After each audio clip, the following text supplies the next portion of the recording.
और इस वक्त आपको बराह रास्त लिए चलेंगे। अमीर जमात इस्लामी हाफिज नईम उर रहमान धरने से खिताब कर रहे हैं।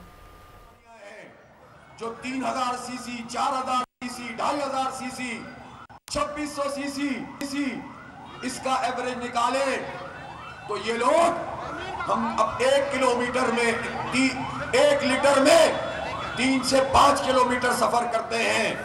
अगर ये 1300 सीसी पे आएंगे तो कितनी बचत हो जाएगी।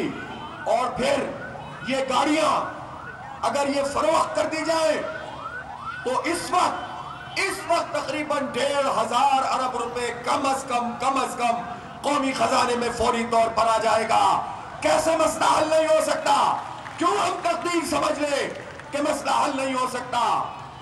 और मैं आपको फिर बताता हूं, कहते हैं तनख्वाहदारों पे जो हमने टैक्स का स्लैब बनाया है, ये स्लैब हमारी मजबूरी है। हमसे IMF ने कहा कि तनख्वाहदारों के टैक्स में इजाफा करो। 368 अरब रुपए इन तनख्वाहदारों ने पिछले साल अदा किए हैं।